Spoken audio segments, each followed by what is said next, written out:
sell high, die hard trader. Give me more, give me more, give me more. जैसे कि traders होते हैं, हम सब चाहते हैं कि हमें ऐसे स्नाइपर एंट्रीज मिले, पर असल में ऐसा होता कैसे है?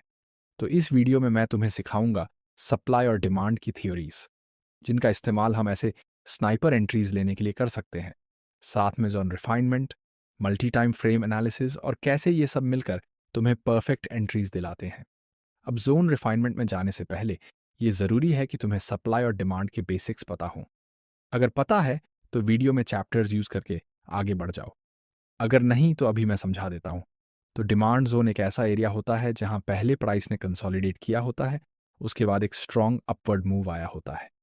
जब हम कैंडलस्टिक चार्ट पर देखते हैं तो ये कैंडल कुछ ऐसा दिखेगा, एक कैंडल जो एक बड़ी अपवर्ड मूव के नीचे प्लेस होगा। अगर हम इसे एक जोन की तरह विजुलाइज करें तो वो एक बॉक्स जैसा दिखेगा।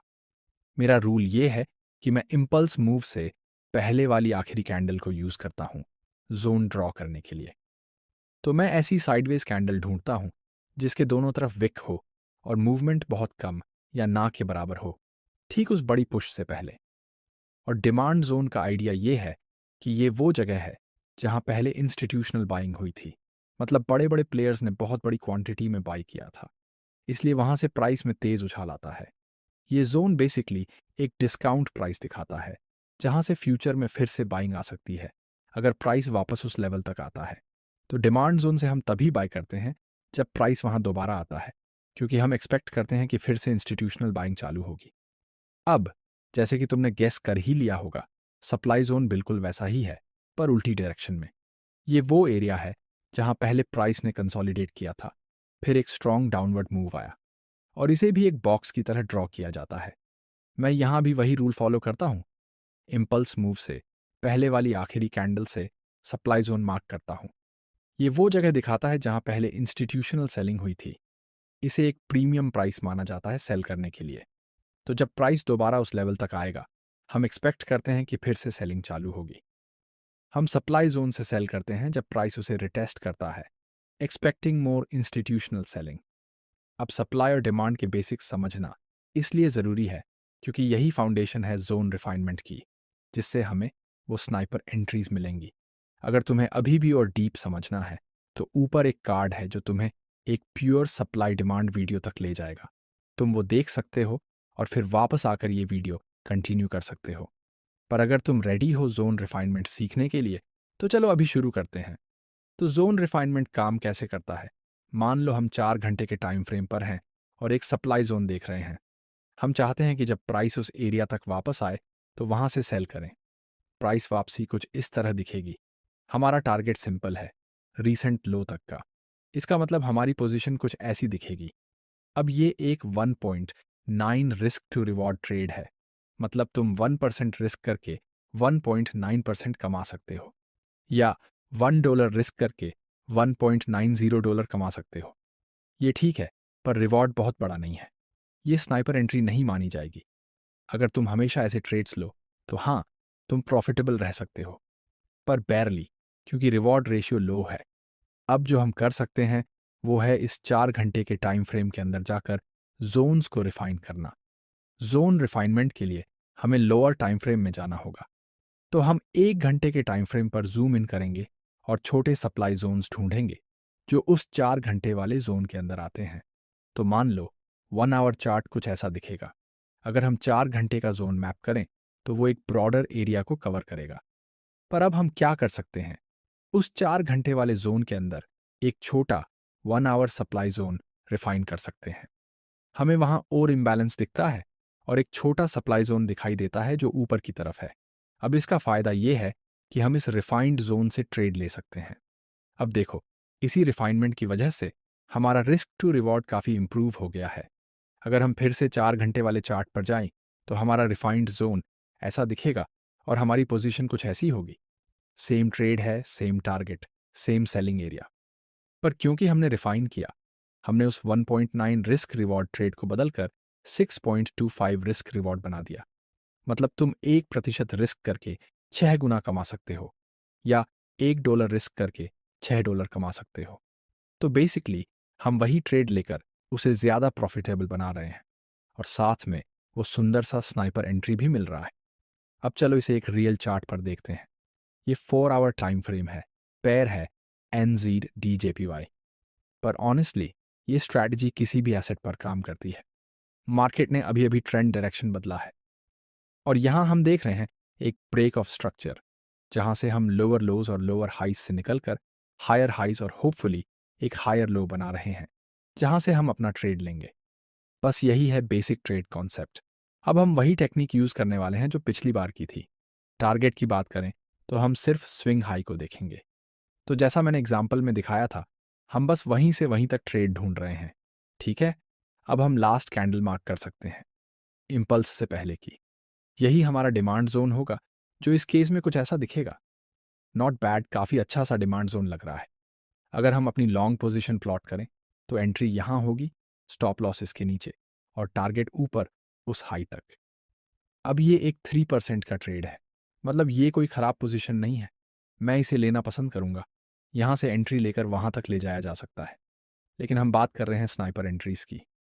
तो चलिए अब उस रूल को फॉलो करते हैं और 4 घंटे से 1 घंटे पर चलते हैं और देखते हैं कि क्या हमें और रिफाइंड अपॉर्चुनिटी मिलती है। जब हम आवरली टाइम फ्रेम पर आते हैं तो साफ दिखता है कि ज़्यादा कैंडल्स ओपन हो रही हैं। बेसिकली जब हम 4 घंटे से 1 घंटे पर आते हैं तो हर 4 घंटे की कैंडल के लिए हमें 4 1 घंटे के दिए मिलते हैं। अब हमारे पास 2 क्षेत्र हैं, एक मांगोन क्षेत्र यहाँ जो इम्पल्स से पहले की आखिरी दिए है, और एक नीचे जो बाजार का सबसे लो है और ये भी इम्पल्स से पहले की आखिरी कैंडल है। तो अब हम डिसाइड कर सकते हैं कि जोन रिफाइनमेंट कैसे करना है और रिस्क रिवॉर्ड को कैसे इम्प्रूव किया जा सकता है। अभी के लिए हम ऊपर वाले जोन को हटा देते हैं और इस लोअर जोन पर फोकस करते हैं, क्योंकि यहीं पर हम अपनी hourly buy limit order refine कर सकते हैं। 4 घंटे की स्थिति पर हमें 3.08% मिल रहा था, लेकिन अगर हम एंट्री को इस जोन के ऊपर ले जाएं और बाकी ट्रेड सेम रखें तो अब हमें 5.5 का रिस्क रिवॉर्ड रेशियो मिल रहा है। यानी उसी ट्रेड में 2.5% और ऐड हो गया, और इसके लिए हमें बस इतना करना था कि 4 घंटे से 1 घंटे पर आना था और लेवल रिफाइन करना था।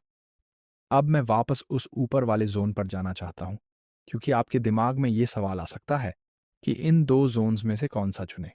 देखिए, कई बार जब आप लोअर टाइम फ्रेम पर आते हैं तो जो पहले एक जोन दिखता था उसमें मल्टीपल जोन्स नजर आने लगते हैं और चीज़ें थोड़ी ट्रिकी हो जाती हैं। अब इस सिचुएशन को हैंडल करने का एक सिंपल तरीका है, और नए पोजीशन पर मूव करने से पहले हम इसी पर जल्दी से बात करते हैं।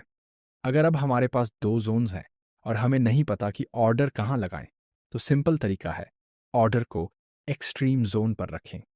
एक्सट्रीम जोन वो होता है जो प्राइस से सबसे दूर होता है, उस प्राइस मूवमेंट के लेग में। तो हमारे प्राइस मूवमेंट का लेग है इस लो से इस हाई तक, ये है बुलिश पुश। अब हम एक रिट्रेसमेंट अपॉर्चुनिटी ढूंढ रहे हैं ताकि हम वहां से बाय कर सकें। इस first leg of price action के अंदर एक्सट्रीम जोन होगा सबसे लोएस्ट जोन, यानी बाइंग सिनारियो में सबसे नीचे वाला जोन। इसलिए ये जोन हमारा एक्सट्रीम जोन बनता है। अगर हमें इन दोनों में से किसी एक पर बाय लिमिट लगानी हो तो स्टैंडर्ड ऑप्शन होगा एक्सट्रीम वाला। पहला रीजन, हमें बेस्ट रिस्क रिवॉर्ड इसी से मिलता है, और दूसरा रीजन, ये सेफेस्ट होता है। मान लीजिए हमने इस जोन पर ऑर्डर प्लेस कर दिया और स्टॉप लॉस यहां रखा, तो हो सकता है हमारी मार्केट डायरेक्शन सही हो, लेकिन फिर भी हम स्टॉप आउट हो जाएं अगर मार्केट एक्सट्रीम जोन को हिट करना चाहे। अब इस अपर जोन के अंदर हम यूज कर सकते हैं जिसे मैं स्टैंडर्ड कन्फर्मेशन कहता हूं। ये कोई नई चीज नहीं है, बस एक सिंपल नाम है एक सिंपल स्ट्रक्चर कन्फर्मेशन के लिए। स्टैंडर्ड कन्फर्मेशन कुछ ऐसा दिखता है, जब मार्केट इस लेवल पर पहुंचे तो हम देखेंगे कि क्या लोअर टाइम फ्रेम स्ट्रक्चर हमारे बड़े ट्रेंड के साथ अलाइन हो रहा है। अब जब हम आवरली पर हैं तो हमें बड़े ट्रेंड के अंदर एक छोटा ट्रेंड दिखता है। हमें दिख रहा है हाई, फिर लोअर हाई, फिर लोअर लोअर, इसके बाद फिर एक और लोअर हाई और लोअर लोअर बना। अब इस पॉइंट पर हमें बेसिकली ये देखना है कि मार्केट वापस इस डिमांड जोन में आए और फिर एक नया हाई बनाए। अगर ऐसा हुआ, मान लीजिए मार्केट अभी जहां है वहीं से ये हो जाए, यानी यहां से नीचे आए, इस लेवल को रिटेस्ट करे और फिर इस पॉइंट के ऊपर पुश करे, ये कंफर्म करेगा कि टॉप जोन सच में एक अच्छा पोजीशन हो सकता है, क्योंकि इससे हमें ये पता चलेगा कि इस डिमांड जोन में इतनी स्ट्रॉन्ग बाइंग आ रही है जो ट्रेंड को रीशेप कर रही है। ठीक है, तो अगर हम प्रीवियस हाई के ऊपर पुश कर पाएं तो ये बताता है कि इस जोन में वो ताकत है जो हमने पहले एक्सपेक्ट नहीं की थी। और इसका मतलब ये है कि अगर मार्केट वापस पुल बैक करे तो हम यहाँ से बाय पोजीशन ले सकते हैं। तो वहाँ से हम डिमांड आइडेंटिफाई करेंगे और उसी पॉइंट से बाय करेंगे ताकि ट्रेड को अपने टारगेट तक ले जा सकें। जैसे ही मार्केट इस पॉइंट तक पहुंचे और यहाँ क्लोज करे, वो एक अच्छा सिग्नल होगा ये कंफर्म करने के लिए कि आप आराम से इस एरिया में बाय लिमिट लगा सकते हो। तो इस तरह से हम मल्टीपल जोन्स को हैंडल करते हैं। अब मैं आपको रियल एग्जाम्पल दिखाता हूं कि स्टैंडर्ड कन्फर्मेशन रियलिटी में कैसे दिखती है। देखिए, हमारे पास एक डाउन ट्रेंडिंग मार्केट है, फिर हम नीचे आते हैं इस लो तक और यहां से एक पुश मिलता है ऊपर की तरफ। यही वो स्ट्रक्चरल शिफ्ट है जो हमें देखना होता है। तो जो पैटर्न हमें यहां मिला है, हमें बेसिकली यही पैटर्न छोटी टाइम फ्रेम पर रेप्लिकेट करना है। ठीक है, तो हम यही exact pattern lower time frame पर देखेंगे। अगर हमें ऐसा मिला तो हम कंफर्टेबली ऑर्डर प्लेस कर सकते हैं। तो ये है एक विजुअलाइजेशन की स्टैंडर्ड कॉन्फर्मेशन कैंडल्स में कैसे दिखता है। तो यही तरीका है दो जोन्स में से चूज करने का। किसी भी टॉप जोन पर कॉन्फर्मेशन एंट्रीज का वेट करें और लोअर जोन जो कि प्राइस से सबसे दूर है और प्राइस एक्शन के लेग का लोएस्ट पॉइंट है, वहां आप अपना ऑर्डर प्लेस कर सकते हो। आप वहां बाय लिमिट डाल सकते हो, क्योंकि अगर मार्केट वहां पहुंचता है तो आप खुशी खुशी एंट्री लेना चाहोगे। अब अगर हम वापस 4 घंटे के टाइम फ्रेम पर जंप करें तो हमें दिखेगा कि हमारे पास टॉप जोन है कन्फर्मेशंस के लिए और एक्सट्रीम जोन पर ऑर्डर प्लेस्ड है। अब थोड़ी देर के लिए ऊपर वाले जोन को हटा देते हैं तो हम देख सकते हैं कि अब 4 घंटे की कैंडल के आधे हिस्से को एक जोन कवर कर रहा है। पहली नज़र में 4 घंटे के चार्ट पर ये इतना स्पष्ट नहीं लगता। ऐसा लगता है जैसे ये कुछ सेंस ही नहीं बना रहा, लेकिन ऐसा इसलिए है क्योंकि ये एक एक घंटे की जोन है। ठीक है, हाँ, ड्राइंग थोड़ी ख़राब है लेकिन आप कॉन्सेप्ट समझ रहे हो। तो ये हमारा 1 आवर एक्सट्रीम जोन है। इसका आइडिया ये है कि हमने ट्रेड को रिफाइन कर लिया है और जहाँ पहले हम ऊपर वाले लेवल से एंट्री ले रहे थे, अब हम एक्सट्रीम जोन से एंट्री ले रहे हैं, जो कि हमें इस ट्रेड के लिए बेस्ट रिस्क रिवॉर्ड देगा। ठीक है, अब देखते हैं कि मार्केट कैसे बिहेव करता है। देखो, मार्केट नीचे पुश करता है उस एक्सट्रीम जोन में और फिर मार्केट ऊपर की तरफ पुश करता है, एक नया हाई बनाता है जो कि हमारा टारगेट फिल करता है। और अगर हम सिर्फ 4 घंटे की जोन से काम कर रहे होते तो जोन का हाई यहां होता, लो वहां होता, तो हमारा पोजीशन कुछ ऐसा दिखता। तो रिफाइनमेंट के बिना हम 3% रिटर्न देख रहे होते, लेकिन रिफाइनमेंट के साथ ये बढ़कर लगभग 5.5 हो जाता है। और जैसा कि आप देख सकते हो, यही है हमारे स्नाइपर एंट्रीज, क्योंकि हमने एक्चुअल में विक्स के पास एंट्री ली है। हम कैंडल्स के बीच में एंट्री नहीं ले रहे, न ही कंप्लीटली ऊपर की तरफ जैसा कि हम 4 आवर जोन से करते। हमने विक्स को कैप्चर किया और स्नाइपर एंट्री सिक्योर की। अब एक बात है जिससे आपको रिफाइन करते समय बचना चाहिए, और वो है ओवर रिफाइनमेंट। आपको ध्यान रखना है कि आप जोन को ज़्यादा छोटा ना कर दें। आप सोच सकते हो, अगर 4 घंटे से 1 घंटे पर आकर जोन छोटा हो जाता है और एंट्री रिफाइंड हो जाती है, तो क्यों ना हम 4 घंटे से 5 मिनट या 1 मिनट पर आ जाएं, जिससे और छोटा रिफाइंड जोन मिल जाए। अब प्रॉब्लम यह है कि अगर हम 5 मिनट टाइम फ्रेम पर चले जाते हैं और इस बड़े डिमांड जोन को डिटेल में देखने लगते हैं, तो हमें बहुत छोटे रिफाइंड जोन्स मिलेंगे नीचे की ओर।